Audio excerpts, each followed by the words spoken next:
Hey there mga may loves, Cancer! Thank you so much for always staying here with me in this channel, babe. So before we start your January 2025 reading, let me just tell you guys na hindi to for everybody. So just pick up only the messages you think are for you. At kung feel mo na reading na tayo para sa'yo, then this reading might be really for you. And hi new viewers! My name is Yan. Welcome here. At sa mga returning kong tambayers, thank you sa inyong walang sawang pagtambay and support and love for me. So kung hindi niyo pa knows, meron pa po tayong other channel, Cancer. So you might want to check that out. Link ay nilagay ko sa description box ng reading na ito. Okay, so wala rin po tayong gender ba, lalaki, LGBT, everybody welcome. Kung may cross-watcher dito si Cancer, welcome ka din. Kung may Cancerian placement sa kanilang natal or birth chart, welcome din po kayo. So let's go ahead and check these messages right here. Archangel Michael, thank you so much. Together with the angels and guides, can we get messages right here for Cancer, please? What this Cancer needs to know for January 2025, please? What this Cancer needs to know. January 2025 for my Cancerian people.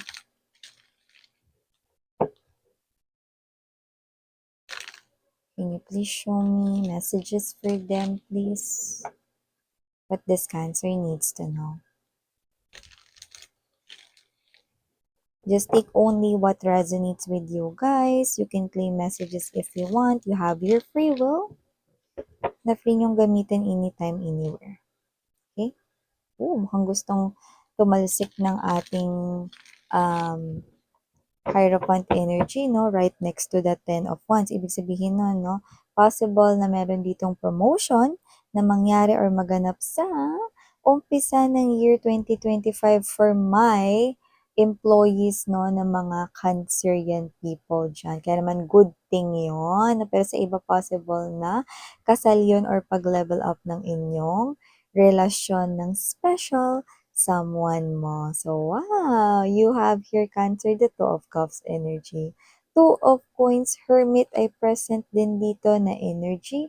Two of Wands, wow, you've got twos right here, no? At triple two. Ibig sabihin nun, 222, your soulmate also is already around the corner, around the vicinity already, no? Not yet meeting pa sa iba sa mga single people ko dyan, mga Cancerian people, pero so near na ma-meet ninyo ang inyong special someone this January or start of the year 2025. So you could be seeing a lot of number 2. See? Kung sino yung mamimit mo dito, Cancer, siya na rin pakakasalan mo. Four of Wands energy. Nine of Swords present din dito. Three of Wands in reverse position. King of Swords ay nandito din. Bottom of the deck, Tower card energy. Star card and Magician. Wow, major arcanas, no? Magician energy, Star card energy, Tower energy. So, meron dito mga babes na matagal mo nang gustong ma-manifest na mangyari sa buhay mo. Biggest wish mo yan with the big star right here and you're not seeing it coming but you're feeling it already. You're kind of feeling it already. I do pick up na bigla itong boom! Darating, no? At maaring ito ay sa umpisa na ng taong 2025 Cancer. Wow! This is something here that you've been manifesting for quite a long time, but it's already happening or is about to happen this start of the year 2025. Wow! It could be sa inyong love life, kung yun ang one of your biggest wish. It could be sa inyong kaperahan, career, job, or business. Maybe yun yung inyong one of your biggest wish. Or maybe it could be anything else. Pero yun yung isa sa yung biggest wish. Wow! It is about to manifest. You are about to hold it. Mararamdaman mo yun. You can now hug it. You can now feel it because it will happen sa inyong reality, Cancer. Wow! So, maliban dyan, kung meron kayong kakonect boyfriend-girlfriend right now, I'm seeing that both of you will start to plan sa inyong married life, no? Magsistart na kayo to settle down. Possible na pag-usapan na rin dito ang anything involvement sa kasal. So nakikita ko rito that your person is serious sa inyo. Your person loves you. And I do see na hindi siya nagdadalawang isip dito. Pero kinakabahan na. Yung iba kung magpo-propose ito sa inyo, kinakabahan pa rin kahit alam niyang love niyo siya.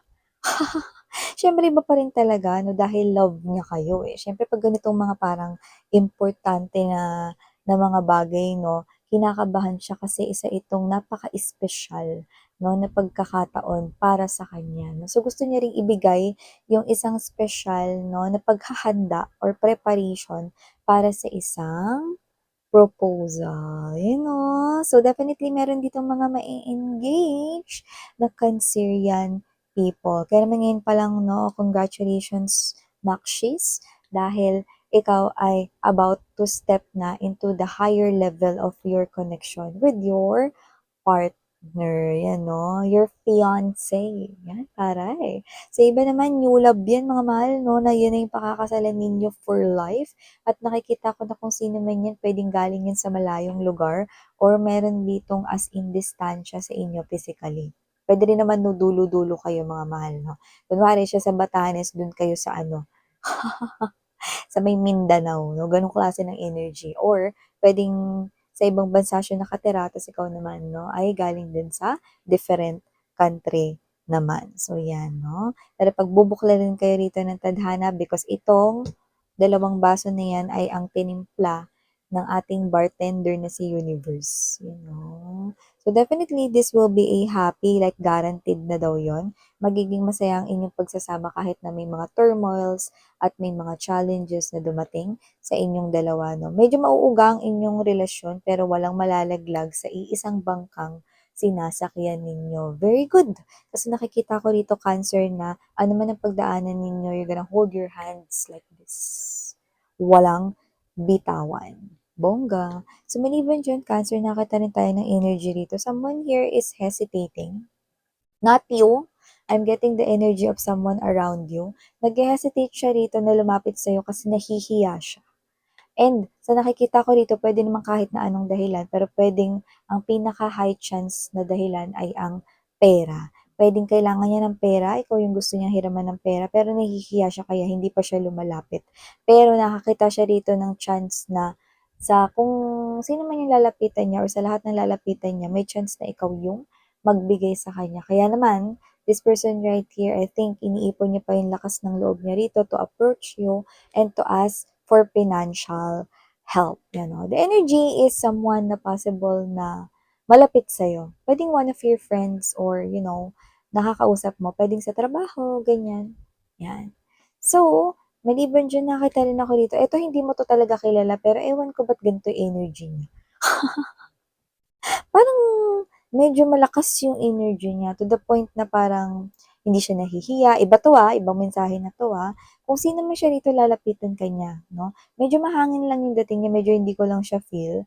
Medyo demanding din siya and at the same time parang bossy yung type ng energy niya. Pero hindi ko naman nakikita na magkatrabaho kayo. Siguro puwede sa iba, pero mas nakikita ko dito na parang hindi naman kayo gano'n ka-close, pero demanding siya, you know. Siguro this person right here kung nasa workplace mo man siya, hindi naman siya yung boss pero bossy siya.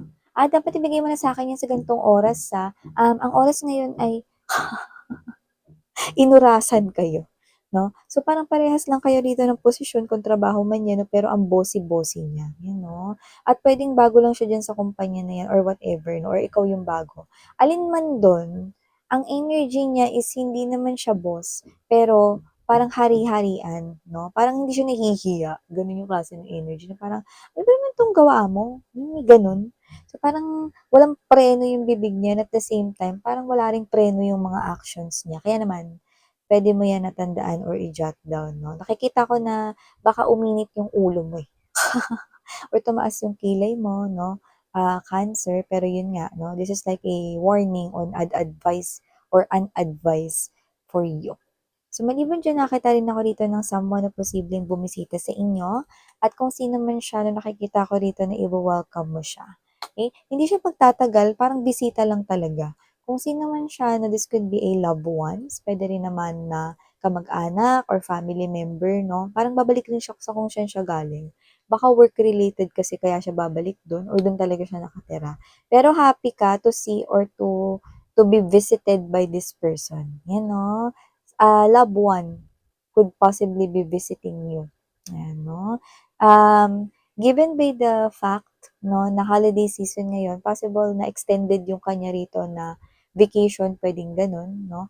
Pero puwede rin naman mga babes 'no, na nag-file din talaga siya diyan ng leave 'no, para makapag-relax din or makapaggawa rin niya rito no yung iba pa niyang gustong gawin, okey? 'Yan, bago ulit mag-resume yung kanila ritong work 'no, overseas man 'yan, abroad or dun sa kung saan man siya galing, okey? Maliban diyan Cancer, nakita rin ako dito, iba ba dito teacher or whatever, instructor, puwedeng sa gym, puwede rin naman na life coach or whatever. Ayan 'no, nakikita ko rito na kahit hindi kayo gano'n, may tao rito 'no, na nakikitaan kayo rito na para kayong magaling mag-advice. So, parang sa lahat ng kilala niya, yung advice mo yung pinakikinggan at ginagawa niya. So, wala naman siyang problema, wala naman akong nakikitang problema rito, pero maaaring meron pang ibang tao na kakilala ninyong dalawa na may problema na puwedeng i-refer ka niya ron na, "Ay alam mo, ilang beses na akong binigyan ng advice ni Cancer. Lahat, nung ginawa ko yun, nagkaroon ako ng peace of mind, nasolusyonan yung isipin ko, tsaka parang gumaan yung pakiramdam ko. So, try mo rin na humingi ng advice kay Cancer." Yan 'no, parang ni-refer ka niya, gano'ng klase ng energy. Parang friend niyo rin yun na humingi ng advice sa kanya, pero sinuggest rin niya na humingi ng advice sa'yo. Okay, kasi magaling kang mag-advice or nakakabigay ka ng enlightenment sa clouded clouded na isip ng isang person, 'yan.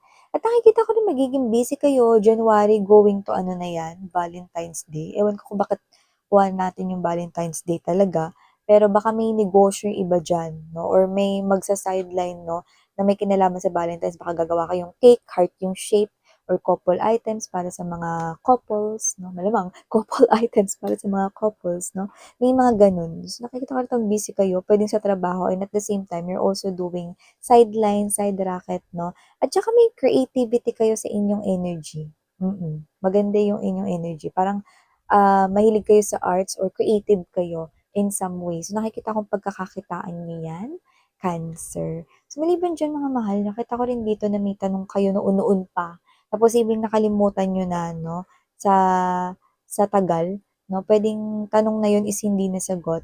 Nakikita ko na yung tanong na 'yun ay mabibigyan ng kasagutan ngayon, pero maaaring hindi mo na maalala na, "Oh, parang ito yung sagot sa tanong ko dati." Ayan, parang gano'n. Parang di mo na maalala na ito yung sagot sa tanong ko dati, pero maliliwanagan ka dito. Yun na pala yung sagot sa matagal mo ng gustong malaman na sagot sa isang tanong na posibleng may kinalaman sa trauma mo or na-experience mong hindi maganda sa iyong nakaraan. So, maliban diyan Cancer, nakita rin ako dito may hindi maka-move on ex mo, you know? Hindi maka-move on dito at panay ang iyak. Nakarinig tayo dito ng pagtangis 'no. So, kung sino man ito parang siguro sinabihan mo siya na tapos na kayo, hindi ka na talaga makikipagbalikan ever 'no, kaya kasali siya ngayon sa samahan na malulungkot ang or malalamig ang Pasko, 'yan 'no. Kaya kung sino man siya 'no, hanggang ngayon 'di pa rin siya nakaka-move on at magpapatuloy pa rin ito 'no, sa pagpasok ng year 2025 'no. So, malungkot siya at sentimental ano siya, nagiging sentimental siya, so may gano'ng energy. So, parang I think ni-reject mo siya 'no, puwedeng hindi ngayong holiday season, puwedeng nitong nakaraan pa na mga buwan, pero hindi siya nakaka-move forward dahil do'n, 'yan 'no. Pero siyempre kung ano yung desisyon mo Cancer 'no, at kung saan ka komportable at kung ano yung alam mong tama for you, then gawin mo, 'di ba? So 'yun mga babes 'no, and ito i-look forward niyo, ang ganda 'no. Meron ditong biggest wish ka 'no, na matutupad and then boom! Magugulat ka 'no, and you will be shocked and surprised, but you will be in this happy energy na, "Wow, ito na nga yun, nangyayari na 'no." So, this is something here na na-manifest mo. You've been patiently na naghintay dito and then boom! You're gonna get it. Wow! So, Cancer, ano pang hinihintay mo? I-claim mo na ang lahat ng mga mensaheng ito dahil alam ko na ito ay deserve mong matanggap, ma-receive, ma-achieve, ma-attain, yan. Claim, claim, claim, claim, claim mo na yan, no? And di ako pumuli siyan. Sarang iyo, love and light. Annyeong!